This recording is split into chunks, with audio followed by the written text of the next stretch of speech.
ముందుకు రావాలని deputy CM Pawan Kalyan పిలుపునిచ్చారు. ప్లాస్టిక్ వ్యర్థాలను పూర్తిగా నియంత్రిస్తామని చెప్పారు. 2-3 నెలల్లో పూర్తి యాక్షన్ ప్లాన్ రెడీ చేస్తామని స్పష్టం చేశారు. ఇక ఇందులో పౌరులందరూ భాగస్వామ్యం కావాలని కోరారు. అసెంబ్లీలోనూ ప్లాస్టిక్ వాడకాన్ని నిర్మూలిద్దామని చెప్పారు. తిరుమలలో ఉన్న క్రమశిక్షణ రాష్ట్రం మొత్తం రావాలని అభిప్రాయపడ్డారు.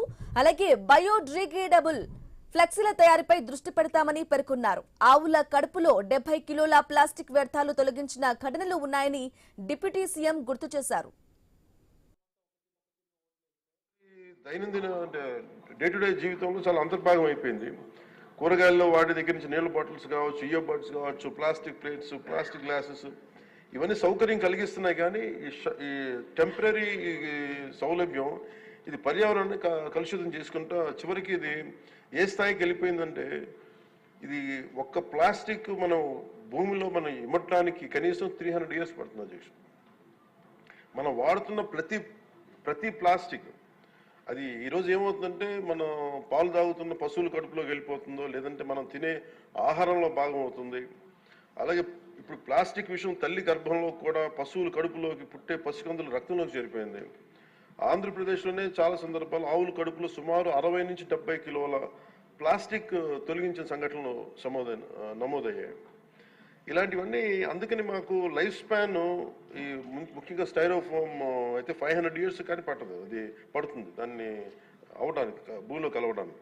Plastic bag, plastic straw, plastic bottles minimum plastic bag 10 to 20 years, plastic straw అయితే 200 years, ప్లాస్టిక్ బాటిల్ అయితే ఏకంగా 450 పైచిలకు సంవత్సరాలు.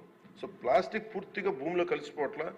అది మోస్ట్ డేంజరస్ ఏంటంటే చిన్న చిన్న ముక్కలుగా విడిపోయి మైక్రో ప్లాస్టిక్, నానో ప్లాస్టిక్స్ రూపంలో నేల, నీరు, గాల్లో ఇప్పటికీ ఉండిపోతున్నాయి. ఇటీవల అధ్యయనాల్లో కూడా ముఖ్యంగా తల్లిపాలలో కూడా మైక్రో ప్లాస్టిక్ ఉన్నాయని తెలియజేస్తూ ఉన్నది. సో వీటన్నిటికీ సంబంధించి మేము ఒక నెక్స్ట్ 2-3 monthsలో చాలా ఒక డీటెయిల్ అనాలిసిస్, డీటెయిల్ ప్లాన్తో వస్తాం అధ్యక్ష, ఒక యాక్షన్ ప్లాన్ తోటి. అది మీకు తెలియజేస్తాం. ఇప్పుడు ఉదాహరణకి పంచాయతీ ద్వారా మేము ఏం చేస్తామంటే స్వచ్ఛందం అనే కార్యక్రమం పెట్టాం. ఈ ఏవైతే ప్లాస్టిక్ వ్యర్థాల నుంచి నిత్యావసర వస్తువులు పొందుతూ ఉన్నారు, ఇది ఒక అవగాహన పెంచుతున్నాం. ఈ చెత్తను సేకరించి అలవాటుని పెంపొందింపజేస్తున్నాం.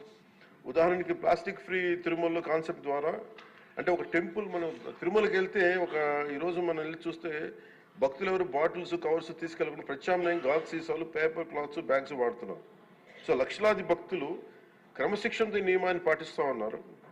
సో మన రోజువారీ జీవితంలో ప్లాస్టిక్ ప్రత్యామ్నాయంగా చెరుకు పిప్పి, తాటాకులు కానీ, వెదురు ఇట్లాంటి ఇత్యాది బయోడిగ్రేడబుల్ తోటి సేమ్ ఇదే తయారు చేసుకోవచ్చు. సో ప్లాస్టిక్ని నిరోధించాలంటే ముందుగా మూలాలపై దృష్టి సారించాలి.